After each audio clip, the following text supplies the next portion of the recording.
السلام عليكم ورحمة الله وبركاته. إن الحمد لله علي الذات عظيم الصفات سمي السمات كبير الشان جليل القدر رفيع الذكر مطاع الأمر جلي البرهان فخيم الاسم عزيز العلم وسيع الحلم كثير الغفران ونشهد أن لا إله إلا الله وحده لا شريك له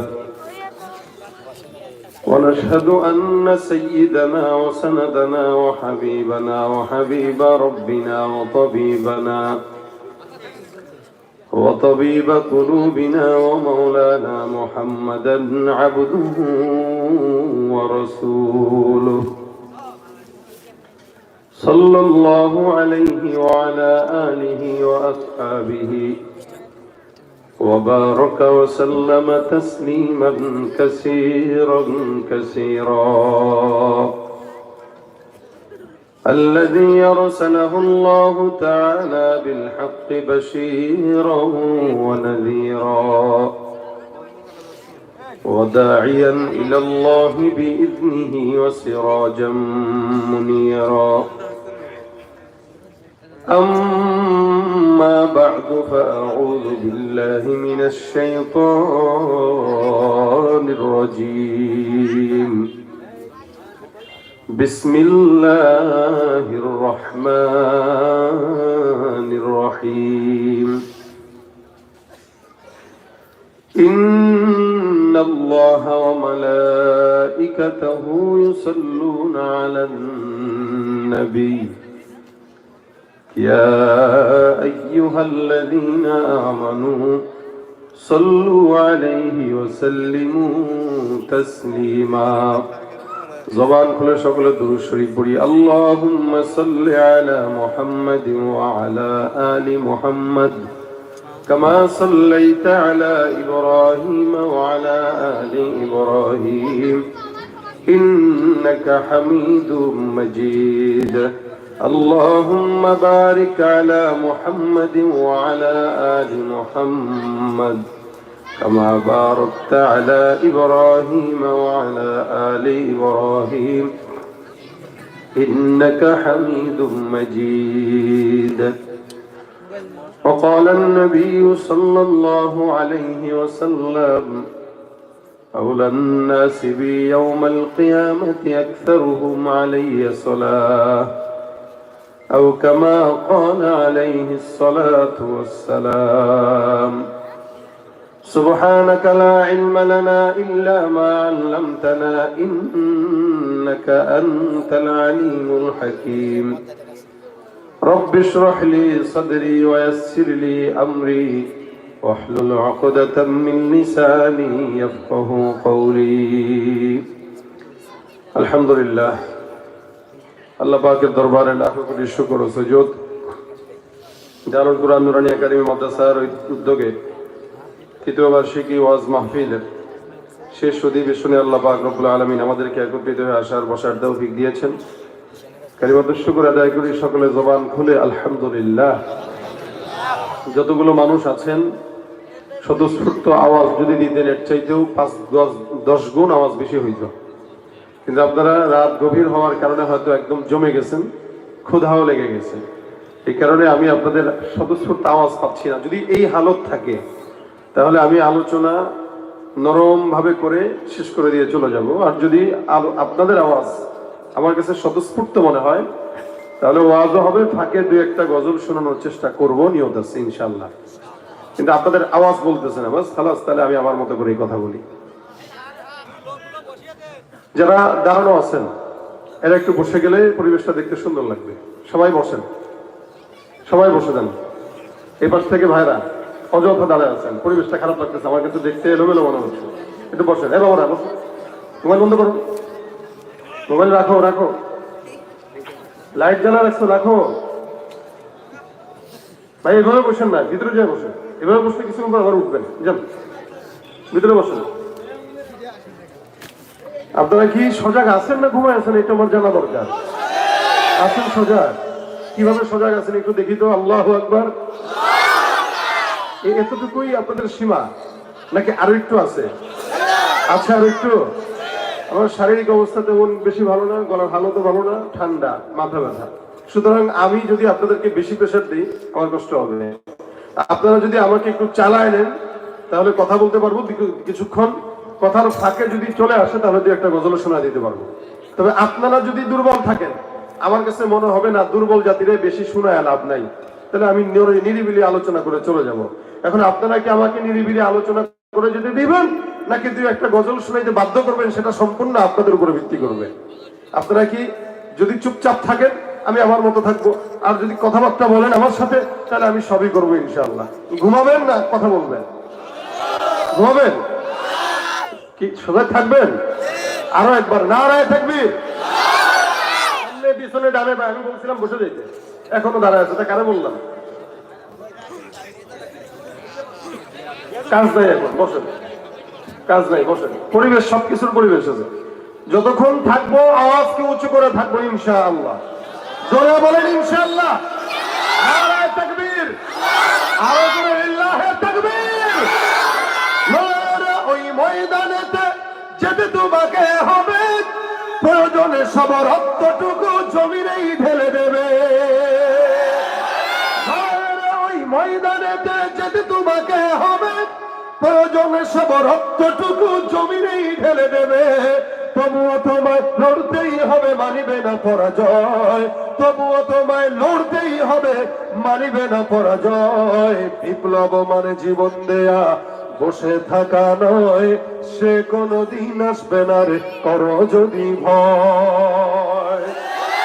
আসবে বিজয় রক্ত আর জীবনের বিনিময়। আসবে বিজয় রক্ত আর জীবনের বিনিময়। বিপ্লব মানে জীবন দেয়া, বসে থাকা নয়।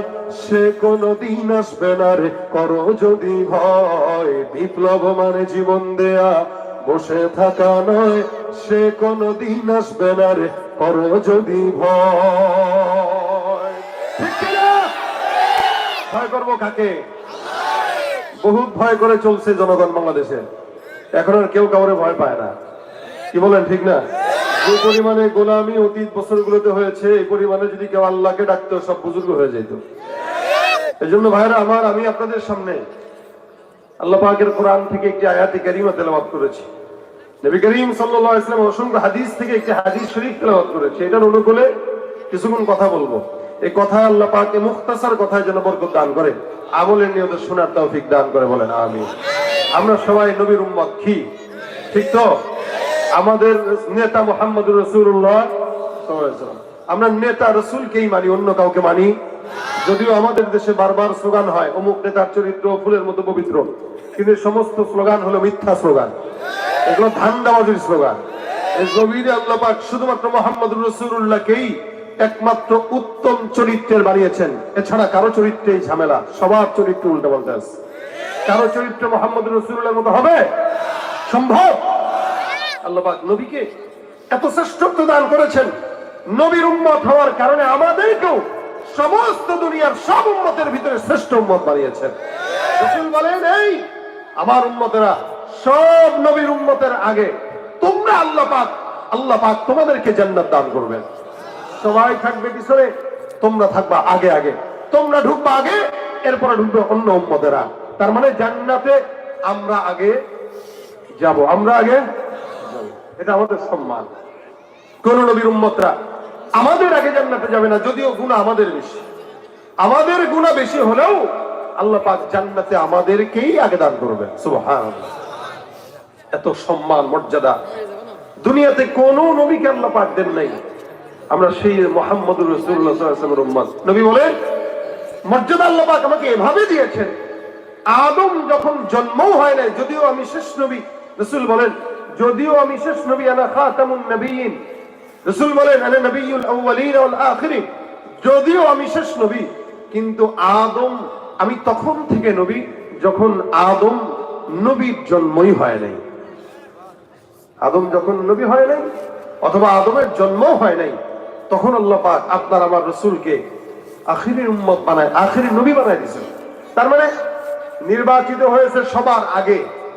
আল্লাহ পাক নবীকে নির্বাচন করেছেন সবার আগে। আসমান জমিন গঠন করার আগেই মুহাম্মদুর রাসূলুল্লাহকে আল্লাহ পাক নির্বাচন করে দিয়েছেন। নবী দুনিয়াতে সবার পরে আসছেন, কিন্তু মনোনীত হয়েছেন সবার আগে। আপনাদের প্রোগ্রামে প্রধান আলোচকের নামে আপনারা আমার নাম দিয়েছেন, দাওয়াত দিয়েছেন হয়তো সবার আগে আমাকে, তারপরে অন্যান্য আলোচকদেরকে দাওয়াত দিয়েছেন। দাওয়াত দিয়েছেন আগে, কিন্তু বয়ানে দিয়েছেন রাত 11টায়। উচিত ছিল আসরের পরে বয়ান দেওয়া। সিরিয়াল আগে না? কথা কয় না, কথা কি বুঝতেছেন? সিরিয়াল আমার আগে, উচিত ছিল বয়ানেও আমাকে আগে দেওয়ার, কিন্তু দিয়েছেন সবার পরে। তার মানে প্রধান অতিথি যিনি থাকে তিনি সবার পরে আলোচনা করলেও নির্বাচিত হয় সবার আগে। সমস্ত নবীদের ভিতরে মুহাম্মদুর রাসূলুল্লাহ সাল্লাল্লাহু আলাইহি সাল্লাম নির্বাচন হয়েছেন আগে, বসেছেন সবার পরে। কেন? প্রধান অতিথি সম্মান বেশি থাকে না কম থাকে? প্রধান অতিথির মর্যাদা সবার বেশি থাকে। এত মর্যাদা আল্লাহ পাক দিয়েছেন দুনিয়াতে। কত নবী রাসূলরাই তো আসছেন, কত মানুষরাই তো জন্মগ্রহণ করছে। আমেনা বলে মুহাম্মদ যখন জন্মগ্রহণ করে আল্লাহ পাক তার মর্যাদা বজায় রাখতে যায়, তাকে সিজদাবনত অবস্থায় দুনিয়াতে আল্লাহ পাক জন্মগ্রহণ করিয়েছেন। সুবহানাল্লাহ। শুধু তাই নয়, আল্লাহ পাক রব্বুল আলামিন রাসূলকে এত মর্যাদা দিয়েছেন, নবী করিম সাল্লাল্লাহু আলাইহি ওয়াসাল্লামের নামটা পর্যন্ত জান্নাতের প্রত্যেকটা দেয়ালে গলিতে গলিতে আল্লাহ পাক লিপিবদ্ধ করে দিয়েছেন। এটা রাসূলের মর্যাদা, সম্মান। নবী দুনিয়াতে আসছেন পরে, নির্বাচিত হয়েছেন আগে। যেখানে গেছেন ওই জায়গা স্মরণের জায়গা হয়ে গেছে, এবং তার নাম মিটায় দিতে যারা চেয়েছে, আবু জাহেল, উতবা, শাইবা, তাদের নাম দুনিয়াতে নাই, কিন্তু মুহাম্মদের নাম এখন সবার গলার মালা। প্রত্যেকটা মুসলমানের নামের শুরুতে মুহাম্মদ আছে না নাই? আল্লাহু আকবার। এত মর্যাদা আল্লাহ পাক রাসূলকে দিয়েছেন। নবী বলেন, আল্লাহ পাক রব্বুল আলামিন বলেন, ইন্নাল্লাহা ওয়া মালাইকাতাহু ইউসাল্লুনা আলান নবী। এত মর্যাদা আমি আল্লাহ পাক রব্বুল আলামিন আমার পয়গম্বরকে দান করলাম। সারা দুনিয়ার জমিনের ভিতরে আমি আল্লাহ নবীকে সম্মান আর মর্যাদার দিক থেকে এত বেশি, এত বড় বানাইলাম, যার কারণে আমার পয়গম্বরের উপর আমি আল্লাহ একা নয়, আমার সমস্ত ফেরেশতারা 24টা ঘন্টা প্রতিনিয়ত মুহাম্মদুর রাসূলুল্লাহ সাল্লাল্লাহু আলাইহি ওয়াসাল্লামের উপরে দুরূদ আর রহমত বর্ষণ করতে থাকি। সুবহানাল্লাহ। ভাইরা আমার, আল্লাহ পাক রব্বুল আলামিন নবীকে এত মর্যাদা দান করলেন। কোরআনে অসংখ্য নবীর নাম আল্লাহ পাক রব্বুল আলামিন বর্ণনা করেছেন। সমস্ত নবীদেরকে যখন আল্লাহ পাক ডাকলেন, সব নবীদেরকে আল্লাহ পাক রব্বুল আলামিন নাম ধরে ধরে ডাকলেন। মুহাম্মদুর রাসূলুল্লাহকে আল্লাহ পাক যখন ডাকলেন, আল্লাহ পাক কোরআনে আদমকেও ডাকছেন, ঈসাকেও ডাকছেন। আল্লাহ পাক বলেন, ইয়া আদম উসকুন আনতা ওয়া যাওজুকাল জান্নাহ। এখানে আল্লাহ পাক আদম পয়গম্বরকে নাম ধরে উল্লেখ করলেন। আমার আল্লাহ ডাক দিয়া বলেন, ইয়া মূসা লা তাখাফ। মূসা নবীকে নাম ধরে ডাকলেন। আল্লাহ পাক ডাক দিয়া বলেন, ইয়া নূহ হুবিতু বিসালামিন মিন্না ওয়া বারাকাতিন আলাইক। নূহ পয়গম্বরকে আল্লাহ পাক রব্বুল আলামিন নাম ধরে ডাকলেন। আল্লাহ বলেন, ইয়া ইয়াহইয়া খুযুল কিতাবা বিকুওয়া। আল্লাহ বলেন, ইয়া যাকারিয়া ইন্না নুবাশশিরুকা বিগুলাম। যাকারিয়া নবীকে আল্লাহ পাক রব্বুল আলামিন নাম ধরে ডাকলেন। ইয়াহইয়া নবীকে নাম ধরে ডাকলেন। ওয়া ইব্রাহিম ওয়া ইসমাঈল ওয়া যালকিফ। ইব্রাহিম, ইসমাঈল, যুলকিফকেও নাম ধরে ডাকলেন। আল্লাহ পাক রব্বুল আলামিন দাউদকে বলেন, ইয়া দাউদ ইন্না জাআলনাকা খলিফা। দাউদ পয়গম্বরকেও নাম ধরে ডাকলেন। সব নবীদেরকে আল্লাহ পাক নাম ধরে ধরে ডাকলেন। মুহাম্মদুর রাসূলুল্লাহ সাল্লাল্লাহু আলাইহি ওয়াসাল্লামকে আমার আল্লাহ নাম ধরে যখন ডাকলেন, আমার আল্লাহ ডাকার প্রয়োজনীয়তা অনুভব করলেন। কোরআনের ফাতিহা থেকে নিয়ে নাস পর্যন্ত একটা জায়গাতেও আমার নবীকে আমার আল্লাহ নাম ধরে ডাকেন নাই। সব নবীদেরকে আল্লাহ পাক রব্বুল আলামিন নাম ধরে ধরে ডাকলেন। আমার নবীকে আল্লাহ পাক বলেন, যখন নাকি ডাকতে মন চায় আমার আল্লাহ ডাক দেয়া কইছে, ইয়া মুহাম্মদ, এটা বলেন নাই। আমার আল্লাহ পাক আমার নবীকে ডাক দেয়া বলেন, ইয়া আইয়ুহান নবী। আল্লাহ পাক কখনো কখনো বলেন, ইয়া আইয়ুহার রাসূল। আমার আল্লাহ আমার নবীকে নবী বলে সম্বোধন করলেন, রাসূল বলে সম্বোধন করলেন। কখনো আল্লাহ পাক নবীকে ডাক দিয়া বলেন ইয়া আইয়ুহাল মুজাম্মিল, কখনো ডাক দিয়া বলেন ইয়া আইয়ুহাল মুদ্দাথির, কখনো বলেন হামিম, কখনো তাহা মা আনজালনা আলাইকাল কুরআনা লিতাশকা। সব নবীদেরকে আল্লাহ পাক নাম ধরে ধরে ডাকলো, আমার নবীকে আল্লাহ পাক নাম ধরে নয় নবী বলে ডেকেছেন, রাসূল বলে ডেকেছেন। যদি আল্লাহ পাক অন্য আয়াতে বলেন লাকাদ কানা লাকুম ফি রাসূলিল্লাহি উসওয়াতুন হাসানা, এখানে আল্লাহ পাক রাসূল শব্দ ব্যবহার করলেন।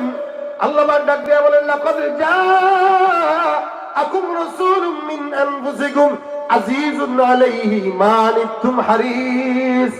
আমার আল্লাহ পাক বলেন তোমাদের জন্য তোমাদের ভিতরে রাসূলকে দিলাম। কখনো কখনো আল্লাহ পাক রব্বুল আলামিন বলেন ও মুসলমান, এক এক জায়গায় এক একটা ভাবে ডাক দেয়া বলেন ওমা আরসালনাকা ইল্লা রাহমাতাল লিল আলামিন। এখানে আল্লাহ পাক রাহমাতুল লিল আলামিন বলে সম্বোধন করলেন। যদিও কোন কোন জায়গায় মুহাম্মদ বলেছেন, কিন্তু মুহাম্মদের পাশাপাশি আল্লাহ পাক রাসূল শব্দটাও লাগায় দিয়েছেন। সুবহানাল্লাহ। একটা জায়গাতেও শুধু মুহাম্মদ বলে আল্লাহ পাক আমার নবীকে ডাকেন নাই। আমার আল্লাহ পাক ডাক দিয়া বলেন ওয়ামা মুহাম্মাদুন ইল্লা রাসূল, ওয়ামা মুহাম্মাদুন ইল্লা রাসূল قد خلت من قبله الرسل। আল্লাহ পাক রব্বুল আলামিন এখানে মুহাম্মাদের পাশে রাসূল লাগায় দিয়েছে। আরেক জায়গায় বলেন মুহাম্মাদুর রাসূলুল্লাহ والذين معه أشداء على الكفار। আরেক জায়গায় ডাক দিয়া বলেন মা কানা মুহাম্মাদুন আবা আহাদিন মির রিজালিকুম ওয়ালাকিন রাসূলুল্লাহ ওয়া খাতামান নবিয়্যিন। আল্লাহ পাক রব্বুল আলামিন ডাক দিয়া কয় মুহাম্মদ তোমাদের কোন পুরুষের পিতা নয়। মুহাম্মাদের এক নম্বর পরিচয়, মুহাম্মাদের এক নম্বর পরিচয় ওয়ালাকিন রাসূলুল্লাহ, তিনি হলেন আল্লাহর রাসূল। দুই নম্বর পরিচয় ওয়া খাতামান নবিয়্যিন, ইনি হলেন আখিরি নবী। এই নবীর পরে আর কোন নবী আসার সম্ভাবনা নাই। নবী আমার শেষ নবী, আখিরি নবী, খাতমে নবী। এই নবীর পরে কিয়ামত পর্যন্ত আল্লাহ বলেছেন আর নবী আসবে নাকি আসবে না? কথা কয় না, আসবে। আমাদের দেশে কাদিয়ানীরা আছে না নাই? গোটা বিশ্বের ভিতরে এই কাদিয়ানীর দোসরেরা আছে যারা আমার নবীর খাতমে নবুয়ত মানে না। মনে রাখবেন, যারা নবীর খাতমে নবুয়ত মানে না তারা কখনো মুসলমান হতে পারে না, ঠিক কিনা? কাদিয়ানীরা মুসলমান নাকি কাফের? জোরে সোরে বলেন তো, আরো জোরে বলেন তো। কাফের কাফের, কথা কয় না, জোরে বলেন কাফের কাফের। কাদিয়ানীরা কাফের। ইসরায়েলি পণ্য মুসলমান যেভাবে বয়কট করলো, ঠিক সেভাবেই প্রত্যেকটা মুসলমানের জন্য কাদিয়ানীদের পণ্য বয়কট করা ঈমানের দাবি, ঠিক কিনা? কি হবে শেষ নবীজির উম্মত বলে দাবি করে যদি ওই নবীর চেয়ার কাদিয়ানীরা দখল করে? কি হবে শেষ নবীজির উম্মত বলে দাবি করে যদি ওই নবীর চেয়ার কাদিয়ানীরা দখল করে? নবীজির জন্য যদি রক্তের বহে নদী, নবীজির জন্য যদি রক্তের বহে নদী, তবুও হটবো না এই দাবি থেকে। কি হবে বেঁচে থেকে অযথা বিদ্যা শিখে যদি না গড়তে পারি শোষণবিহীন সমাজটাকে?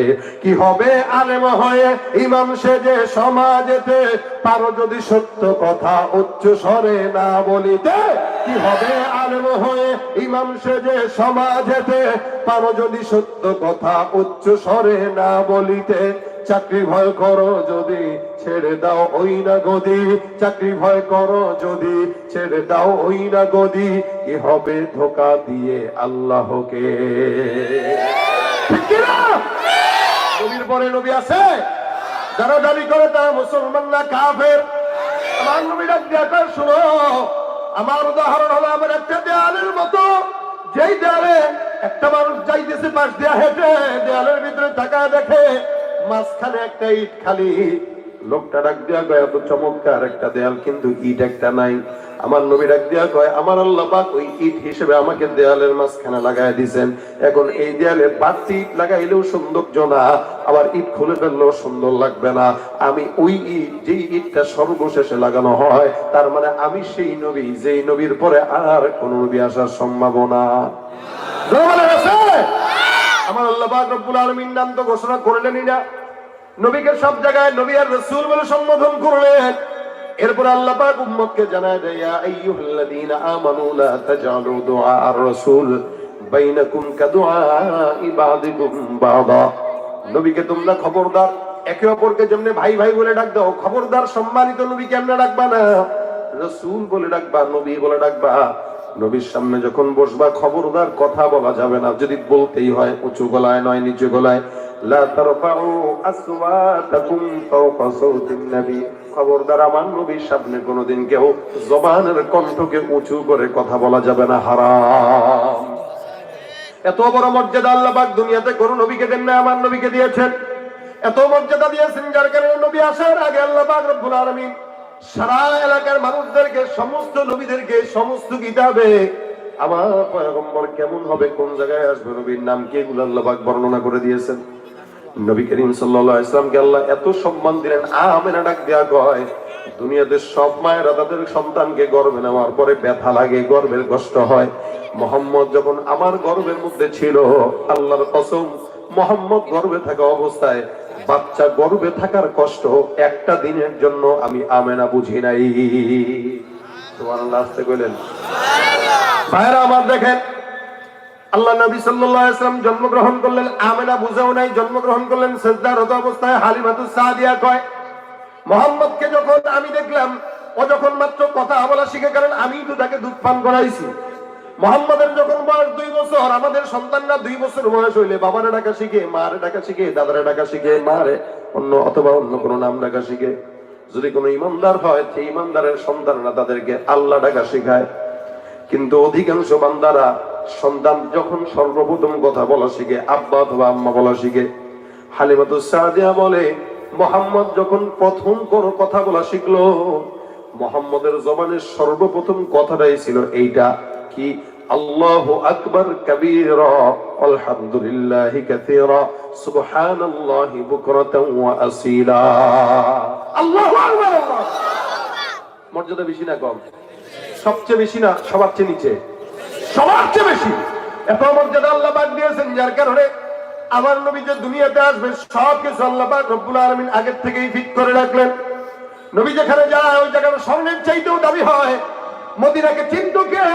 কিন্তু আমার নবী মক্কার জমিন থেকে হিজরত করে মদিনা গেলেন, মদিনার মাটিকে আল্লাহ পাক স্বর্ণের চাইতেও খাঁটি বানায় দিয়েছে।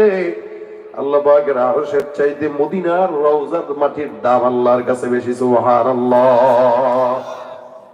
ভাইরা আমার, আল্লাহ পাক রব্বুল আলামিনের নবী যেখানেই গেছেন সেই জায়গা স্মরণের জায়গা, সেই জায়গা বরকতের জায়গা। নবীর বরকতি হাত যেখানে পড়ছে ওই জায়গাটাও বরকতময় জায়গা হয়ে গেছে। আল্লাহর নবী বরকত শুধু নবীয়ত হওয়ার পরে হন নাই, নবী হওয়ার আগেই হয়েছেন। আল বিদায়া ওয়ান নিহায়া কিতাবে সুন্দর করে ঘটনা বর্ণনা আছে। রাসূল কারীমের বয়স যখন মাত্র 9-10 বছর বয়স, খুব বুঝবেন, যখন নবীও হয় নাই, মাত্র শিশু মানুষ। আবু তালেব বলে আমি একবার ব্যবসার জন্য সিরিয়ার উদ্দেশ্যে রওনা হয়ে যাব। ব্যবসার জন্য আমরা সিরিয়ার দিকে রওনা হইতে গেলাম। আমার ভাতিজা আমারে ডাক দেয়া কয়, কাকা আমার সঙ্গে নেওয়া লাগবে। দেখবেন সন্তান অথবা ভাতিজা অথবা বাগিনা, মামা যখন ঘুরতে যায় বাগিনা আর ভাতিজা সন্তান বাবা মা মামা খালাদেরকে আবদার করে। ভাতিজা মুহাম্মদের বাবা নাই, মা নাই, আমি একমাত্র চাচা, যার কারণে আমি যেখানেই যাই সেখানেই তাকে নিয়ে যাওয়া লাগতো। সিরিয়ার উদ্দেশ্যে আমি ব্যবসার জন্য রওনা হয়ে যাব। মুহাম্মদ আমার পিছু পিছু লাগলো, আমাকেও নেওয়া লাগবে। আমি মুহাম্মদকে বুঝাইলাম, মুহাম্মদ বুঝে না।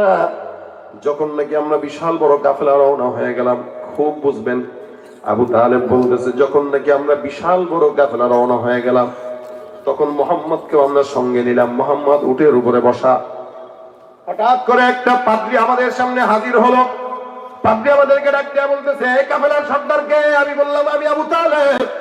বলে তোমরা কোথায় যাও? বলে আমরা মক্কা থেকে সিরিয়ার উদ্দেশ্যে রওনা হলাম। তোমরা আমার কাছে একবেলা খাবার গ্রহণ করবো, মেহমানদারি করো। আমি তাদেরকে মেহমানদারি করানোর জন্য বিশাল বড় কাফেলাকে তাদের ওই পাদ্রীর কাছে নিয়ে গেলাম। পাদ্রী আমাদেরকে দুপুরবেলা খাবারের জন্য বসায় দিল। সবার সামনে খাবার দেয়, কিন্তু মোহাম্মদ আমাদের সঙ্গে নয়। মোহাম্মদ দূরে একটা গাছের নিচে বসে বসে কি যেন ভাবে। সবার সামনে যখন খাবার দেওয়া হয়, পাদ্রী জিজ্ঞাসা করলো, এই মক্কার লিডার আবু তালেব, একজন মনে হয় তোমাদের ভিতরে অনুপস্থিত। তোমরা সবাই কেউ খানা খাওয়ার জন্য বসছো কিনা, না কেউ অনুপস্থিত আছে, একটু আমাকে জানাও। আমি গনে গনে দেখলাম, মনে করেন 100 মানুষের ভিতরে সবাই তো আছে, কই কেউ তো অনুপস্থিত নাই। পাদ্রী বারবার ডাক দিয়া বলে, আমার মন বলে কেউ মনে হয় অনুপস্থিত, তাকে একটু খুঁজে নিয়ে আসো। আমি সবাইরে আবার দেখলাম সবাই তো এখানে উপস্থিত আছে। পাদ্রী ডাক দিয়া বলতেছে, একজন মনে হয় নাই। আবু তালেব তাকায় দেখে মোহাম্মদ গাছের কিনারায় বসা। মনে মনে কয়, মোহাম্মদ তো বাচ্চা মানুষ, না থাকলেও সমস্যা নাই। পাদ্রীরা ডাক দিয়া কয়, টেনশন করেন না, ওটা আমার ছেলে, ও বাচ্চা মানুষ, দূরে আছে, দূরে থাক, তাকে আমি পরে খাওয়া দেবো, আপনি আমাদেরকে বলতে পারেন কোনো কথা থাকলে। পাদ্রী মনে মনে করে, সিন্নি খাইলি কার উসিলায়, মোল্লা চিনলি না। এই দাওয়াতটা খাইলি মোহাম্মদ উসিলায়, কিন্তু মোহাম্মদকে ছাড়া তো দাওয়াত খাওয়া যাবে না। তাড়াতাড়ি মোহাম্মদকে ডাক দাও। আল্লাহ আবু তালেব তার সন্তান মোহাম্মদকে ডাক দিল। মোহাম্মদও খাইলো। খাবার দাবার খাওয়ার পর এবার পাদ্রী ডাক দেয়া বলে, আবু তালেব, তোমার সঙ্গে তোমার সন্তানের সঙ্গে আমার গোপন বৈঠক আছে। কি বৈঠক? বলে, আমি তোমাদেরকে একটা জিনিস জিজ্ঞাসা করবো, জবাব দিবা। এই বাচ্চাটার নাম কি? সর্বপ্রথম প্রশ্ন, বাচ্চাটার নাম কি? আল্লাহ নবী সাল্লাল্লাহু আলাইহি ওয়াসাল্লাম ডাক দেয়া, আমার নাম মোহাম্মদ। আবু তালেব আর মোহাম্মদ তাকায় দেখে পাদ্রী বলতেছে, আল্লাহর কসম, এটা মিলে গেছে। সুবহানাল্লাহ। কি মিলাইছো? এটা মিলে গেছে। কি বলতেছি, পরে সবর করেন। এবার মোহাম্মদকে ডাক দিয়া কয়, পাদ্রী, এই বাচ্চা শোনো, মোহাম্মদ, আমি তোমাকে যেই প্রশ্নগুলো করব তুমি সত্য জবাব দিবা, লা তুযজার, কসম খাও। মোহাম্মদ ডাক দিয়া বলে, খবরদার, আমাকে লা তুযজার কসম দিবেন না। আমার কাছে যদি কোনো কসম দেওয়া লাগে, আমাকে বলবেন আল্লাহর কসম, কারণ আমি আল্লাহর কসম বলতেই পছন্দ করি। যদিও বাচ্চা, কিন্তু ভিতরে মাল মশলা সব নবুয়তি মাল মশলা, ঠিক কিনা? মোহাম্মদ কয়, আমাকে আপনি লা তুযজার কসম দিবেন না, এটা আমার পছন্দ না। আবু তালেব মোহাম্মদ তাকায় দেখে, পাদ্রী বলে, এটাও মিলে গেছে। আবু তালেব ডাক দেয়া বলে, কি মিলাইতেছেন আপনি, তো বুঝবেন পরে। আচ্ছা মোহাম্মদ, তুমি কেমনে ঘুমাও আমাকে একটু বলো। মোহাম্মদ ডাক দেয়া বলে, আমি কিবলার দিকে ডান কাত হয়ে আল্লাহ পাক রব্বুল আলামিনের নামে ঘুমাই। আবু তালেব আর পাদ্রী অবাক হয়ে তাকায় দেখে, কি রে বলে এগুলো, এটাও তো মিলে গেছে। কারণ নবীর ঘুম আর উম্মতের ঘুম কোনোদিন এক হয় না। একটা নবীর আদত আর উম্মতের আদত কোনোদিন এক হয় না। পাদ্রী এবার ডাক দিয়া বলতেছে, অনেক প্রশ্ন করলো, আখের প্রশ্ন হিসেবে পাদ্রী ডাক দিয়া কয়, মোহাম্মদ, তুমি তোমার পিঠের চাদরটা একটু উঠায়া দাও, আমি একটা জিনিস দেখতে যাই, ওই জিনিসটা আছে কিনা। আবু তালেব ডাক দেয়া বলে, আপনি আমার ভাতিজারে, আপনি আমার সন্তানকে অনেক জ্বালাতন করতেছেন, এতগুলো প্রশ্ন করলেন, জবাব দিলে, এখন আবার পিঠের কাপড় উঠাইতে বলে, কি দেখবে? পাদ্রী ডাক দেয়া বলে, টেনশনের কারণ নাই, একটা জিনিস চেক করবো, এটার পরে আর বিরক্ত করবো না। মোহাম্মদ ডাক দেয়া কয়, চাচা, যেটা করতে চায় বলেন, অনুমতি দেন, আমি আমার পিঠের কাপড় উঠায় দ্বারা দেখায় দিই। আবু তালেব তাকায় দেখে মোহাম্মদ সুন্দর করে পিঠের চাদরটা উঠায় দেয়। পাদ্রী ডাক দিয়া তাকায় দেখে, মোহাম্মদ যখন পিঠের কাপড় উঠায়, মোহাম্মদের দুই কাঁধের মাঝখানে মোহাম্মদের মোহর, নবুয়তের সিলমোহর লাগানো আছে দেখা যায়। পাদ্রী এবার আল্লাহু আকবার, এটাও তো মিলে গেল। আবু তালেব ডাক দিয়া বলে, আরে আপনি এত কি মিলান? পাদ্রী ডাক দিয়া কয়, শোনো আবু তালেব, আমি যেটা মিলাইতে চাইলাম ওটাও মিলে গেল। এখন তুমি আমাকে বলো, বাচ্চাটা তোমার সন্তান নাকি অন্য কেউ? আবু তালেব বলে, সন্তান। যেহেতু মুহাম্মদের বাবা নাই, যার কারণে আবু তালেব তার সন্তানের চাইতে বেশি মহব্বত করতেন, আদর করতেন। পাদ্রী ডাক দেয়া কয়, এতক্ষণ যা কিছু মিলাইলাম, এটা যদি তোমার সন্তান হয়, একটাও ঠিক হবে না, সব বেঠিক হয়ে যাবে। আমার তো দিল বলে এটা তোমার সন্তান নয়। আমার সমস্ত কিতাব অনুযায়ী, আমার যোগ্যতা অনুযায়ী, অভিজ্ঞতা অনুযায়ী, এই বাচ্চার নাম হবে মুহাম্মদ ইবনে আবু তালেব নয়, এই বাচ্চার নাম হবে মুহাম্মদ ইবনে আব্দুল্লাহ। আবু তালেব এবার তাকায় অবাক হয়ে গেল, আরে আপনি কেমনে বুঝলেন? পাদ্রী ডাক দিয়া বলতেছে, আবু তালেব শুনো, এটা সাধারণ কোন বাচ্চা নয়, আখিরি জামানায় আমার আল্লাহ একজন নবীকে পাঠাবেন যার নাম মুহাম্মদুর রাসূলুল্লাহ। আমি তোমাকে সাক্ষ্য দেই, শুনো, মুহাম্মদুর এটাই সেই সন্তান, যেই সন্তানটা আখিরি জামানায় আমার আল্লাহ এই বাচ্চাটাকে শেষ নবী হিসেবে প্রেরণ করবেন। সুবহানাল্লাহ। আর কোনো দেরি নয়, এই বাচ্চাটাকে তুমি ওই সিরিয়ার উদ্দেশ্যে রওনা দেওয়ার দরকার নাই, এখান থেকেই সোজাসুজি মক্কায় তুমি তাকে রিটার্ন দিয়ে দাও। একে যদি সিরিয়ার ওই পাদ্রীরা দেখে, ইহুদিরা দেখে, নাসারারা যদি দেখে, মুহাম্মদকে হত্যা করে ফেলবে। সুতরাং মুহাম্মদকে বাঁচানোর জন্য তুমি তাকে তার মক্কায় ঘরের মধ্যে ফেরত দিয়ে দাও। এবার আবু তালেব ডাক দিয়া বলে, আপনি কেমনে বুঝলেন এটা যে আখিরি নবী হবে? মুহাম্মদকে আমি সঙ্গে নিয়ে ঘুরি, আমিও জানি না এটা যে শেষ নবী হবে। পাদ্রী ডাক দিয়া বলে, আবু তালেব, তোমরা যখন বিশাল বড় কাফেলা দূর থেকে সামনে আগাইতেছো, আল্লাহর কসম আমি তাকায় দেখলাম মুহাম্মদ যখন তোমাদের সঙ্গে হাঁটতেছে, আমি এই জায়গাটায় এতদিন পর্যন্ত অপেক্ষমান এই সময়টার জন্যই, এই সময়টাতে আল্লাহর নবী মুহাম্মদ এই জায়গাতে অতিবাহিত হবে। আমি কেমনে বুঝলাম জানো? আমি তাকায় দেখলাম দূর থেকে তোমাদের সবার মাথার উপরে আল্লাহ আসমানের সূর্যের তাপ, কিন্তু মুহাম্মদের মাথায় আসমান থেকে মেঘের টুকরা ছায়া দিতে দিতে সামনে আগায়। মুহাম্মদ হামিদে হামদে খুদা বস, খুদা মদহে আফরি মুস্তফা বস, মুহাম্মদ আজ তুমি খাহম খুদা রা, খুদায়া আজ তো হুব্বে মুস্তফা রা। আমার আল্লাহ পাক রব্বুল আলামিন কতটুকু সম্মান দান করলেন, যার কারণে নবী যে আসবে আখিরি নবী হবে, এগুলা পূর্ববর্তী কিতাবগুলোতে আল্লাহ পাক রব্বুল আলামিন বর্ণনা করে দিয়েছেন। নবী যখন এরকম নবুয়ত পাওয়ার আগে 40 বছরের আগে আবু বকর সিদ্দিক রাদিয়াল্লাহু তাআলা আনহু নাম শুনছেন নি? কথা কয় না? ইসলামের কয় নম্বর খলিফা বলেন তো? 1 নম্বর। রাসূল করিম সাল্লাল্লাহু আলাইহি ওয়াসাল্লামের হাতে ইসলাম প্রথম গ্রহণ করেছেন পুরুষদের মধ্যে, যুবকদের মধ্যে। আল্লাহ নবী সাল্লাল্লাহু আলাইহি ওয়াসাল্লামের এই বন্ধু, নবীর সাহাবী খলিফা আবু বকর সিদ্দিক একবার শামে গেলেন ব্যবসার জন্য।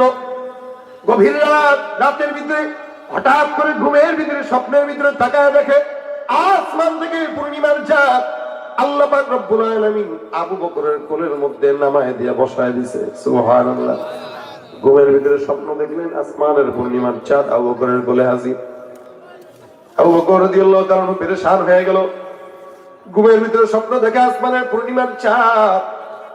এবার আবু বকর ঘুম থেকে জেগে হন্তদন্ত হয়ে চলে গেল একটা পাদ্রীর নিকটে।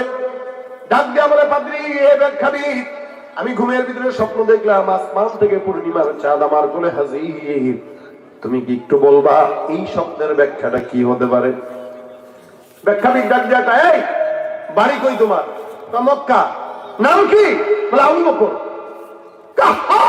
এত রাজকমাল দেখা যাচ্ছে। সুবহানাল্লাহ। আবু বকর কারে? এত কথা বাদ দিয়ে আমার ব্যাখ্যা আগে বলে। আমি দেখলাম আসমান থেকে পূর্ণিমার চাঁদ আমার কোলে হাজির, আপনি একটু আমাকে বলবেন ব্যাখ্যা কি? পাদ্রী ডাক দিয়া বলে, ইন্নাহু সাইবাদু ফীকুম নবী আখিরিজ জামান, তাকুনু ওয়াজিরান ফি হায়াতিহি ওয়া খলিফাতান বা'দা মামাতিহি।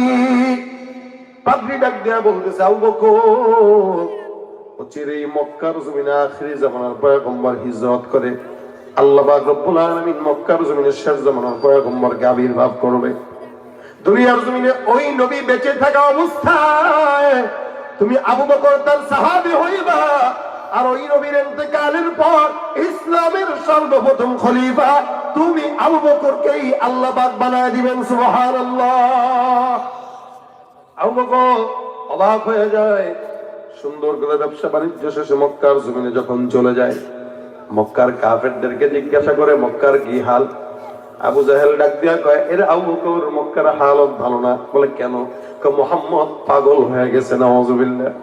মুহাম্মদ কেমনে পাগল হলো? কারে? এ নিজের নবী বলে স্বীকার করতেছে। আবু বকর কয় তাই নাকি? বলে হ্যাঁ। কে বলছে? সেটা কি নবী? সে যদি নবী হয় তাহলে তার সাথে আমার কিছু বোঝাপড়া আছে। আবু জাহেলকে খবরদার, যায় না যায় না, কেমন জানি কথা কয়, কেমন জানি কথা কয়, মানুষ পাগল হয়ে যায়। সুবহানাল্লাহ। নবীর কথা ফি সাউতিহি সাহর, তার কথায় ছিল জাদু। মানুষ শুনলে পাগল হয়ে ইসলামের ছায়ায় চলে আসতো। এবার আবু বকর রাদিয়াল্লাহু তাআলা দৌড় দিয়া মুহাম্মাদের ঘরের সামনে যায়, ডাক দিয়া বলতেছে, দোস্ত কি খবর? কয় ভালো, শুনলাম তুমি নাকি নবী হইছো। কয় হ্যাঁ, আল্লাহ আমাকে নবুয়তি দান করছেন। আবু বকর ডাক দিয়া বলে, মাদ দলিল, দলিল কি? আগে দলিল দাও, তারপরে বিশ্বাস করবো তুমি শেষ জামানার নবী। এবার আমার আচ্ছা বলেন তো। আবু বকর সিদ্দিক ডাক দিয়া কয়, আমি যে শামের স্বপ্ন দেখলাম, আমার কোলের ভিতরে আসমানের চাঁদ, এই স্বপ্নের ব্যাখ্যা আমি কাউরে বলি নাই, বিবি কেউ বলি নাই। আমি মুহাম্মদকে জিজ্ঞাসা করলাম, মুহাম্মদ দলিল দাও, তুমি যে নবুয়ত পাইছো এটার প্রমাণ দাও। আল্লাহর নবী ডাক দিয়া বলে, আদ-দালিলু আলা মা আদ-দাই রুইয়াকা আল্লাতী রাআইতাহা বিশ-শাম। হে আবু বকর, আমার নবুয়তের সর্বপ্রথম দলিল, তুমি শাম দেশে গেলা ব্যবসার জন্য, ওখানে ঘুমের মধ্যে স্বপ্ন দেখলা আসমান থেকে পূর্ণিমার চাঁদ তোমার কোলে হাজির হইল। আমার নবুয়তের সর্বপ্রথম দলিল হলো তোমার শাম দেশে ঘুমে দেখার স্বপ্নের ব্যাখ্যা। নবী কি জানতো যে আবু বকর স্বপ্ন দেখছে? জানাইছেন কে? আল্লাহ। এটা হলো নবীর সম্মান, মর্যাদা। এত মর্যাদা আল্লাহ দিলেন, যার কারণে নবী আসার আগেই দুনিয়াতে সব আল্লাহ খোলাসা করে দিলেন। ওই নবীকে গাছ চিনলো, মাছ চিনলো। ওই যে পাগড়ি ডাক দেয়া কয়, আবু তালেব, আমি তাকায় তাকায় দেখেছি মুহাম্মদ যখন সামনে আগে আসে, দুপাশের গাছগুলো মুহাম্মদের কুদরতি পায়ের ভিতরে সিজদায় পড়ে যায়। সুবহানাল্লাহ। সেই নবীকে গাছ চিনলো, আসমানের চন্দ্র চিনলো, কিন্তু এই এলাকার যুবকেরা চিনল না, যার কারণে অধিকাংশ যুবকদের চেহারার মধ্যে নবীর সুন্নতি দাড়ি দেখা যায় না, ঠিক কিনা? সবাই চিনলো, আসমান জমিন চিনলো, সব চিনলো, কিন্তু আমরা মুসলমান চিনলাম না, যার কারণে নেতার আদর্শকে বাদ দিয়া, নবীর আদর্শকে বাদ দিয়া রাজনৈতিক নেতার আদর্শের পিছনেই ছুটি। আরে আদর্শ তো তখন মানবো নেতার, যখন নেতার সঙ্গে আমার নবীর আদর্শ মিল থাকবে। কথা ঠিক কিনা? যতদিন পর্যন্ত নবীর আদর্শের সঙ্গে নেতার আদর্শ মিলবে না, আমরা ওই নেতার আদর্শকেও মানবো না, ঠিক কিনা? নবীর আদর্শ আল্লাহ পাক রব্বুল আলামিন সবচেয়ে উত্তম আদর্শ বানায় দিলেন। নবীকে আল্লাহ পাক মর্যাদা দান করলেন, যার কারণে আল্লাহ বলেন, ইন্নাল্লাহা ওয়া মালাইকাতাহু ইউসাল্লুনা আলান নবী, নিশ্চয়ই আল্লাহ, আল্লাহর ফেরেশতারা ওই নবীর উপরে দুরূদ পাঠায়, সালাম পাঠায়, রহমত পাঠায়। সুতরাং মুমিনের দল, তোমরাও সাল্লু আলাইহি ওয়া সাল্লিমু তাসলিমা, তোমরাও ওই নবীর উপরে দুরূদ আর সালাম আর রহমত পৌঁছাও। আমরা উম্মত হইছি খালি মুখে মুখে, খালি খিচুড়ি পাইলেই আশিকে রাসূল, জিলাপি পাইলেই আশিকে রাসূল, সারা বছর নবীর ইশক নাই, মহব্বত নাই। যারা উম্মত দাবি করে, নামাজ পড়ে না, সুন্নত মানে না, এগুলা একটাও মুমিন নয়, এগুলা ভণ্ড বেঈমান, ঠিক কিনা? নবীর উম্মত দাবি করো, সুন্নাহ মানো না, নবীর অপমানে তোমার হৃদয় কাঁদে না।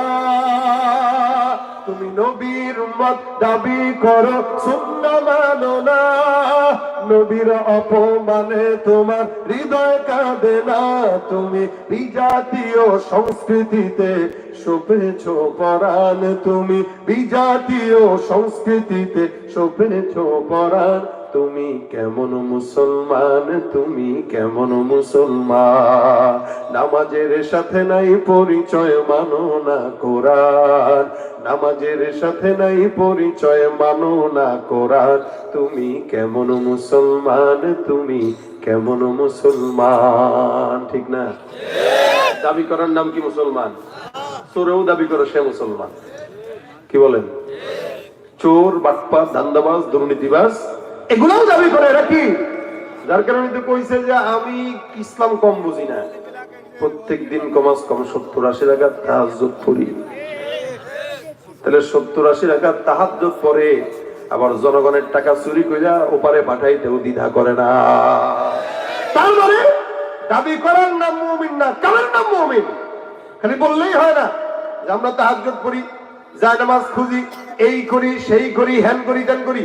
আল্লাহ পাক বলেন মুসলমানের মধ্যে এমন কিছু বান্দা থাকবে যারা মিনান নাসি মান ইয়াকুলু আমান্না বিল্লাহি ওয়া বিল ইয়াউমিল আখির, আল্লাহ বলেন এরা নিজেরা মুমিন দাবি করবে, ঈমানদার দাবি করবে, কিন্তু একটাও মুমিন নয়, এরা সব হলো বেঈমান মুনাফিক। ঠিক কিনা? এইজন্য ভাইরা আমার, নবীর উম্মত দাবি করলেই হয় না, নবীর সঙ্গে মহাব্বত মিলাইবেন। বহুত বয়ান শুনছেন, অনেক বয়ান শুনছেন, শেষমেশ কিছু কথা বলে যাই, এগুলো মনোযোগের সঙ্গে শুনেন আমলের নিয়তে। আল্লাহ পাক বলেন নিশ্চয়ই আল্লাহর সব ফেরেশতারা ওই নবীর উপরে রহমত বর্ষণ করে। আপনার আমার কাজ কি? পয়গম্বরের উপরে রহমত বর্ষণ করলে আল্লাহর নবীর সঙ্গে মহব্বত তৈরি হয়ে যায়।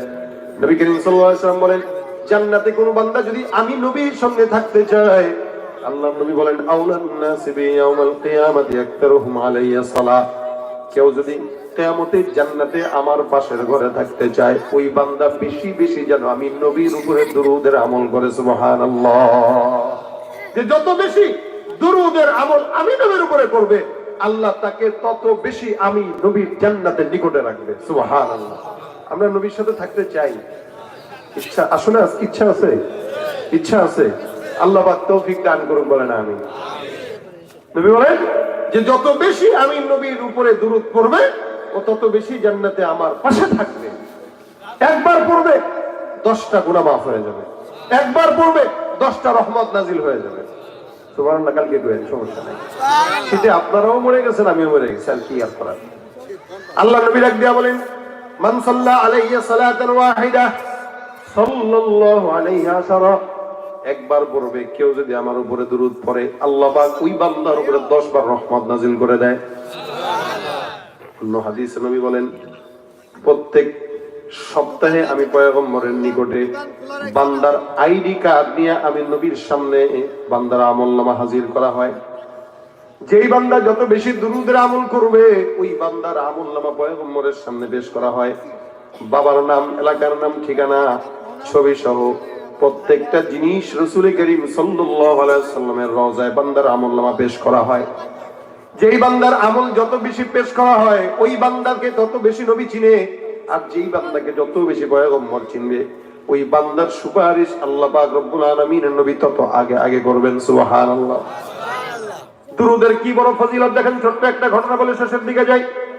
হযরত শিবলী রাহমাতুল্লাহ আলাইহি বহুত বড় একজন বুজুর্গ। উনি বলেন আমি একবার হজের সফরে গেলাম, যাওয়ার পর কাবা তাওয়াফ করতেছি, সাফা মারওয়া সাই করতেছি, এমন একজন যুবককে আমি দেখলাম, যে যুবকটা আল্লাহর ঘর বাইতুল্লাহ তাওয়াফ করে আর জবান দিয়ে একটা শব্দ সাল্লাল্লাহু আলাইহি ওয়াসাল্লাম সাল্লাল্লাহু আলাইহি ওয়াসাল্লাম পাঠ করে। আমি তাকে সাফা মারওয়া সাইরত অবস্থায় এই দুরূদ তেলাওয়াত করতে দেখছি, বাইতুল্লাহ তাওয়াফ করা অবস্থায় দুরূদটাই পড়তে দেখেছি। হজের সফরের পর আমি তাকে ডাক দিয়া জিজ্ঞাসা করলাম, যুবক কি ব্যাপার, বারবার তুমি অন্য কোনো দোয়া দুরূদ নয় দুরূদ শরীফের আমল কেন করলা? যুবক ডাক দিয়া কয়, হুজুর আমার সঙ্গে ঘটে যাওয়া একটা ঘটনার কারণে আমি হজের সফরে রওনা হওয়ার সময় আমার বাবা আর আমি রওনা দিয়ে দিছি। প্রতিমধ্যে আমার বাবা অসুস্থ, যার কারণে আমি আমার বাবাকে একটা জায়গায় তাবুকের সুস্থতার জন্য অপেক্ষা করলাম। হেকিম দেখাইলাম, ডাক্তার দেখাইলাম আমার বাবার সুস্থতার জন্য, কিন্তু সুস্থতার কোনো খবর নাই। যখন নাকি আমার বাবা অসুস্থ হইল, একদিন 2 দিন যায়, হঠাৎ করে অসুস্থতার হালত খারাপ হতে হতে আমার বাবা জমিন থেকে বিদায় হয়ে যায়, ইন্তেকাল হয়ে যায়। আমার বাবার লাশটা জানাজার জন্য, কাফন দাফন দেওয়ার জন্য আমি পেরেশান হয়ে গেলাম। কি করব? এলাকার কিছু মানুষকে ডাক দিলাম, কেউ আসে না। সবাই আমার বাবার সামনে আসলো, এসে তাকায় দেখে আমার বাবার ইন্তেকালের পর চেহারাটা কুৎসিত কালো হয়ে বিকৃত হয়ে গেছে। আমি ভয় পেয়ে গেলাম যে কিরে, এত চমৎকার সুন্দর চেহারার মানুষের চেহারা এমন খারাপ হয়ে গেল কিভাবে? আমি আমার বাবার চেহারাটা কুৎসিত অবস্থা দেখে পেরেশান। একটু একটু করে আল্লাহর কাছে দোয়া করি, মালিক আমার বাবার লাশটা জানাজার জন্য কিছু বন্দোবস্ত করে দাও। পেরেশানি করতে করতে আমি ঘুমায় গেলাম। ঘুমের মধ্যে স্বপ্নে তাকায় দেখি আখিরি জামানার পয়গম্বর মুহাম্মদুর রাসূলুল্লাহ আমার স্বপ্নে হাজির হয়ে গেছে। আমি আমার নবীকে স্বপ্নে যুগে দেখলাম। আমি আমার নবীকে স্বপ্নে যুগে তাকায় দেখি আমার নবী আমার সঙ্গে কথা না বলে আমার বাবার মাথার মধ্যে, চেহারার মধ্যে নবীর হাত মুবারক বুলায় দেয়। আমি আমার পয়গম্বরকে ডাক দিয়া বললাম, ইয়া রাসূলুল্লাহ আপনি আমার বাবার চেহারার মধ্যে হাতটা বুলায় দিলেন। নবী আমি খুব খুশি হইলাম। নবী আমার ডাক দিয়া কইল, এ উম্মত, যে ব্যক্তি আমি নবীকে জমিনের মধ্যে ভুলে না, যে ব্যক্তি আমি নবীর উপরে দুরূদ পড়ে, আমি নবীর উপরে ওই বান্দার জন্য আল্লাহর দরবারে সুপারিশ করে জান্নাত দেওয়া ওয়াজিব হয়ে যায়। আমার পয়গম্বরকে আমি আর পরে দেখলাম না, আমি ঘুম থেকে জেগে গেলাম, স্বপ্নে এতটুকু দেখলাম, এতটুকুই বুঝলাম, তার মানে আমার বাবা হয়তো দুরূদের আমল করতেন। যখন নাকি আমি ঘুম থেকে জাগলাম, এলাকার কিছু মানুষকে আবার ডাক দিলাম জানাজার জন্য। এবার আমি জানাজার নামাজ পড়ায় দিলাম। পিছন দিয়ে তাকায় দেখলাম জানাজার পর আমার বাবার লাশের জানাজার জন্য পিছনে সারিবদ্ধ হয়ে হাজার হাজার মুসল্লি আমার নজরে পড়লো, যেন আসমান থেকে আল্লাহর ফেরেশতারা আমার বাবার জানাজার নামাজ পড়ার জন্য হাজির হয়ে গেছে। আমার বুঝতে বাকি রইল না, আমার বাবার যদিও গুনাহ ছিল, কিন্তু দুরূদের বরকতে আল্লাহ পাক আমার বাবাকে পয়গম্বরের সুপারিশ মঞ্জুর করায় দিলেন। এইখান থেকে নিয়ত করলাম, তখন থেকে নিয়ত করলাম, যতদিন হায়াতে বাঁচব পয়গম্বরের নামের দুরূদ আমার জমানে উঠায় নিব। এই কারণে বাইতুল্লাহ তাওয়াফরত অবস্থায় দুরূদের আমল করছি, সাফা মারওয়া সাই করা অবস্থায় দুরূদের আমল করছি। এই আমলটা এত দামি আমল, যে ব্যক্তি আমল করে আল্লাহ দুনিয়া আখিরাতে ওই বান্দাকে সম্মান বাড়ায় দেয়। সুবহানাল্লাহ। এই জন্য ভাইরা আমার, এখানে আমরা বসা আছি, মাগরিব থেকে এই পর্যন্ত অনেক বয়ান শুনছি। সব বয়ান কিছু মনে আছে, কিছু মনে নাই। তবে যতটুকু মনে থাকবে আর না থাকুক, যখন সময় হয় হাতের কাজ আছে, পায়ের কাজ আছে, জবানের কোনো কাজ নাই। প্রত্যেকদিন কম আজ কম যখন সময় হয় পয়গম্বরের সুপারিশ পাওয়ার জন্য জবানের মধ্যে দুরূদ শরীফের আমলটা উঠাইতে পারি। সাল্লাল্লাহু আলাইহি ওয়াসাল্লাম, সাল্লাল্লাহু আলাইহি ওয়াসাল্লাম। এই জমিনে দুইটা আমল অনেক বেশি দামি আমল। একটা আমাদের মাওলানা মাসুম বিল্লাহ বলে গেছেন আস্তাগফিরুল্লাহ, আরেকটা হইলো দুরূদ শরীফের আমল। এই দুইটা আমল কোন বান্দা যদি থেমে থেমে মাঝে মাঝে পড়ে, আল্লাহ পাক বান্দার সব বিপদ থেকে বান্দাকে হেফাজত করবে। ওয়াদা আল্লাহ। কোন বান্দা, নবী করিম সাল্লাল্লাহু আলাইহি ওয়াসাল্লাম হাদিসে বলেন, কেউ যদি দোয়ার শুরুতে এবং মাঝে দুরূদ না পড়ে, ওই দোয়া আল্লাহ পাক কবুল করে না, ওইটা আসমান আর জমিনের মাঝে ঝুলে থাকে। আর দুরূদ যখন পড়া হয়, তা আল্লাহ পাক বান্দার আমলনামা এবং মুনাজাত কবুল করে আল্লাহ বান্দার মনের আশা পূরণ করে দেয়। এইজন্য অনেক এক বান্দা দোয়া করলো যে আল্লাহ আমাকে এটা দাও, আরেক বান্দা কয় আল্লাহ আল্লাহুম্মা সাল্লি আলা মুহাম্মদ, আল্লাহুম্মা সাল্লি আলা মুহাম্মদ। আল্লাহ ওই বান্দার দোয়া কবুল করবে যে নবীর নামে দুরূদ পড়তেছে। আপনার বিপদ মুসিবত যত বড় মুসিবতে পড়েন, কেউ যদি মুসিবতে পড়া অবস্থায় খালি আল্লাহ রাসূলের নামের দুরূদ জপতে থাকে, দুরূদের বরকতে আল্লাহ পাক বান্দার বিপদ দূর করে দিবেন। আপনি যদি বিশ্বাস না হয়, আজকে থেকে এই আমলটা আপনারা শুরু করেন। বিশ্বাস যদি না হয়, মুসিবতে আছেন, দুরূদ পড়েন। বিবিকে শিখায় দেন, বাচ্চাকে দুধ পান করানোর সময় দুরূদ পড়ে পড়ে দুধ পান করাও, তাহলে দেখবেন ওই বাচ্চা খাঁটি আশিক রাসূল হয়ে যাবে, বাচ্চা আল্লাহ ওয়ালা হয়ে যাবে। কিন্তু আমাদের সমাজের নারীরা তো এখন আর দুরূদ পড়বে কি?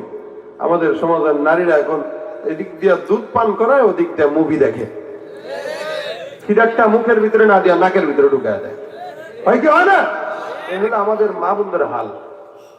এই জন্য রান্না করতেছে সাল্লাল্লাহু আলাইহি ওয়াসাল্লাম দুরূদ পড়বে, কাজ করতেছে দুরূদ পড়বে, অফিসে আদালতে বসে আছেন দুরূদ পড়েন, গাড়িতে বসে রয়েছেন দুরূদ পড়েন, হোন্ডা চালাইতেছেন দুরূদ পড়েন, ভ্যান চালাইতেছেন দুরূদ পড়েন, ফসলাদি করতেছেন দুরূদ পড়েন। অর্থাৎ যখন সময় পান সাল্লাল্লাহু আলাইহি ওয়াসাল্লাম। লম্বা দুরূদ পড়তে যদি কষ্ট হয়, ছোট্ট দুরূদ। ভাই আমাদের হালতটা হইলো কি জানেন? আমরা মজমার মধ্যে যখন বসি 4-5 জন, কোনো কাম নেই, অযথা আরেকজনের নামে গীবত শিকায়াত করি। হয় কি এটা? রোজা রাখা অবস্থাতেও করে। কি লাভ? ধরলাম আপনি একজনের নামে গীবত করলেন, আমার নামে কোনো বদনাম রটাইলেন, বা আমার নামে কারো কাছে বদনাম করলেন, বা আপনি আপনার কোনো বন্ধুর নামে বদনাম করলেন, ফায়দা কি হইলো আপনার? একটা ফায়দা হইলো কি, যে আপনি আপনার এই গীবতের কারণে নিজের সমস্ত আমলগুলা বরবাদ করে তার কাছে দিয়ে দিলেন, আর তার গুণাগুলো আপনি নিয়ে যান। এখন আপনি বলেন এটা কি ফায়দা না লস? চিনেন না, জানেন না, থাকে ঢাকায়, এই চুয়াডাঙ্গার মাটিতে বসে বসে তার গীবত করতেছেন, কোনো ফায়দা নেই। কারণ আমি মাঝে মাঝে বলি, গীবত যদি করতে হয় নিজের মা বাপের গীবত করবেন। কেন জানেন? অন্তত আপনার গীবতের নেকি নিয়া আপনি যখন মায়ের গীবত করবেন, তখন আপনার নেকিগুলা মায়ের কাছে যাবে, আর মায়ের গুণাগুলো আপনার কাছে আসবে। অন্তত আপনার নেকি নিয়ে আপনার মাটা অন্তত জান্নাতে যাক, এটা তো একটা সওয়াব। আপনি গীবত করতে মন চাইলে মায়ের গীবত করেন, বাবার গীবত করেন, না এটা না ওই অমুকের গীবত তমুকের গীবত। ভাই অযথা নিজের হিসাব নিজে দিবেন, আরেকজনের হিসাব আরেকজন দিবে, আমি আমার হিসাব দিব, আপনি আপনার হিসাব দিবেন। সুতরাং আরেকজনের হিসাব না করে প্রত্যেকের উচিত প্রত্যেকের হিসাব নিজেরটা নিজে করা। হাসিবু ক্বাবলা আন তুহাসাবু। হযরত ওমর বলেন, আল্লাহ পাক হিসাব নেওয়ার আগে তুমি তোমার হিসাব মিলায় নাও। এটা হলো বুদ্ধিমানের কাজ। এই জন্য গীবত শিকায়াত না করে, পরনিন্দা না করে, প্রতিহিংসা না করে যখন সময় হয় তখন সাল্লাল্লাহু আলাইহি বলেন না, এখনই বলেন না, পরে কেমনে বলবেন, জোরে বলেন সাল্লাল্লাহু আলাইহি ওয়াসাল্লাম, সাল্লাল্লাহু আলাইহি ওয়াসাল্লাম, সাল্লাল্লাহু আলাইহি ওয়াসাল্লাম দুরূদ পড়বে, নবীর সঙ্গে মহব্বত জুড়ে যাবে, নবী আপনাকে জান্নাতে না নিয়ে যাবে না ইনশাআল্লাহ। বিশ্বাস হয়? কথা কয় না হয়? কারা কারা আমলটা করবো হাতটা তুলে দেখায় দেয়, নারে তাকবীর, আর উদরে লিল্লাহি তাকবীর। বিশ্ব নবীর অপমানে যদি না কাঁদে তোমার মন, মুসলিম নয় মুনাফিক তুমি নবীজির দুশমন। ঠিক কিনা? নবীর প্রেমে জীবন দেবে কে আছো নওজোয়ান, তকবীর তুলে সিংহ শাবক হও তুমি আগুয়ান। তোমার বুকে ইমানের বল, জবানে আল কোরআন, ভয় কাঁপে কাপুরুষ সব আর নরাধম শয়তান। জীবনের চেয়ে বুকে আছে বেশি নবীজির সম্মান, কেমনে তুমি থাকবে বসে হলে তার অপমান। তুমি সাচ্চা মুসলমান, ইমান তোমার ধন। আহারে, জাতি যেমন আমার আওয়াজও তেমন। পারেন এটা? শুনছেন? কথা কয় না, শুনছেন? শুনলে আমার সঙ্গে জবান খুলে রাসূলের মহব্বতে গান। সাচ্চা মুসলমান, ইমান তোমার ধন, নবীর প্রেমে জয়, নবীর প্রেমে জাগ্রত তুমি নির্ভীক পালোয়ান। শ্রেষ্ঠ নবীর ব্যঙ্গ করে পাপিষ্ঠ আর বদনসিব, আমরা তাদের ঘৃণা জানাই ধিকে ধিকে ধিকে শতধিক। জাতিসংঘের কাজ কি তবে দর্শক হয়ে থাকবে চুপ, সাম্প্রদায়িক সম্প্রীতি আর যাচ্ছে ভেঙে পাচ্ছে লোক। আজকে যারা কুলাঙ্গারের পক্ষপাতী করছো সব, তোমরা কেউ ছাড় পাবে না, শক্ত ধরা পড়বে ঠিক। বয়কট হবে, ধিকৃত হবে বিশ্ব জুড়ে, নিন্দা কুড়াবে জাগলে মুসলমান, জাগলে মুসলমান। তুমি ইমান তোমার, নবীর প্রেমে জাগ্রত তুমি নির্ভীক পালোয়ান। তুমি সাচ্চা মুসলমান, ইমান তোমার ধন, নবীর প্রেমে জাগ্রত তুমি নির্ভীক পালোয়ান। নিষ্ঠ উদার দয়ার আধার রহমাতুল লিল আলামিন, তার অপমান করছে যারা দুষ্ট ইতর শালীন। তার পরশের ছোঁয়া পেল ইউরোপ থেকে সুদূর চীন, তার সামনে কেউ বললে কথা মানবে না তা এই জমিন। কেউ কখনো কোথাও যদি সাহস দেখায় ফের এমন, মুসলিম জাতি সংঘ গড়ে জবাব দিবে বীর মুমিন। ঘেরাও করো ওদের গদি, ভুলের ক্ষমা না চায় যদি, জোরে হাঁকো আজান, জোরে হাঁকো আজান। তুমি সাচ্চা মুসলমান, ইমান তোমার ধন, নবীর প্রেমে জাগ্রত তুমি নির্ভীক পালোয়ান। তুমি সাচ্চা মুসলমান, ইমান তোমার ধন, নবীর প্রেমে জাগ্রত তুমি নির্ভীক পালোয়ান। আল্লাহ আমাদের সকলের ভিতরে রাসূলের মহব্বত ঢুকায় দেখ। এই দুরূদ এটা বহুত বড় ফজিলতপূর্ণ। রমজান আসতেছে, শাবান মাস চলতেছে। শাবান মাসে, এই মাসটা বরকতি মাস, যদিও ফেব্রুয়ারি মাস হিসেবে একটা গজবের দিন সামনে আছে। 14 আল্লাহর রহমত হয়েছে যে আল্লাহ 14 ফেব্রুয়ারির দিন হয়তো শবে বরাত দিবে, লাইলাতুল নিসফি মিন শাবান। এই দিনে, বরকতি দিনে কেউ যদি এলাকার যুবকেরা তার কপতির ডার্লিং নিয়ে বেরোয়, বুঝবেন তার জন্মের ভিতরে সমস্যা আছে। কারণ কোন মুসলমানের সন্তান এই পবিত্র দিনে নোংরামির কাজ করতে পারে না। রমজান সামনে আসতেছে, এখন থেকে প্রস্তুতি গ্রহণ করেন। প্রস্তুতি নেওয়া আমাদের সকলের দাবি, ইমানের দাবি। এই জন্য রমজানে শাবানে রাসূল করিম সাল্লাল্লাহু আলাইহি ওয়াসাল্লাম বেশি বেশি রোজা রাখতেন এবং অন্যান্য ইবাদত করতেন। কেন? বলে শাবান মাসটা এমন মাস যেই মাসে ইমানদারদের আমলনামা আল্লাহর কাছে পেশ করা হয়। শাবানে ইমানদারদের আমলনামা আল্লাহর কাছে পেশ করা হয়। আল্লাহ নবী বলেন, আমি পছন্দ করি যে আল্লাহর কাছে আমার আমলনামা যাবে আর আমি থাকবো রোজাদার। এই কারণে এমন কোনো গুনাহ করব না যে শাবান মাসে আমার আমলনামাটা আল্লাহর কাছে গুনাহগার হিসেবে পেশ হচ্ছে। প্রত্যেকটা যুবককে আমি অনুরোধ করি, মা বোনরা এখানে আসছেন, শুনছেন, সবার জন্য একটাই কথা, এই শাবান মাসটা অন্তত রমজান আসার আগ পর্যন্ত আমরা এমন কোনো গুনাহ করব না যে আল্লাহ পাকের কাছে আমলনামা গেলে যে আমি আল্লাহর কাছে খারাপ হয়ে যাব, ব্ল্যাক লিস্টে চলে যাব। বরঞ্চ রমজান পর্যন্ত দোয়া করবো আল্লাহ যেন আমাদেরকে নেক হায়াত দেয় এবং রমজানের 30টা রোজা আমাদেরকে রাখার তৌফিক দান করে। আর এই দুরুদের আমল যখন সময় হয়, দুরুদ আর ইস্তিগফার এই দুইটা যখন সময় হয়, যখন সুযোগ হয়, একটু জবান দিয়ে ওঠাবো ইনশাআল্লাহ। আল্লাহ পাক ইস্তিগফার আর দুরুদের বরকতে আমাদেরকে মাফ করবেন। আশা করা যায় নবীর সঙ্গে আমাদের জান্নাত হয়ে যাবে। আল্লাহ পাক আমাদের সকলের এই কথাগুলো আমল করার তৌফিক দান করুন, বলেন আমিন। মাদ্রাসায় যারা দান সদকা করেছে আমরা সকলের জন্য দোয়া করি, আল্লাহ পাক সকলের দান সদকা যেন কবুল করে। অনেকে অনেক নিয়তে দান করেছেন, অনেকের মা বাবা অসুস্থ, অনেকের মা বাবা ইন্তেকাল করেছে, আবার অনেকে ব্যবসা বাণিজ্য মামলা মোকদ্দমা অনেক কিছু নিয়ে ঝামেলা আছে। আমরা সকলের জন্যই দোয়া করব আল্লাহ পাক যেন সকলের সমস্ত মনের নেক মাকাসিদে হাসানা পূরণ করে।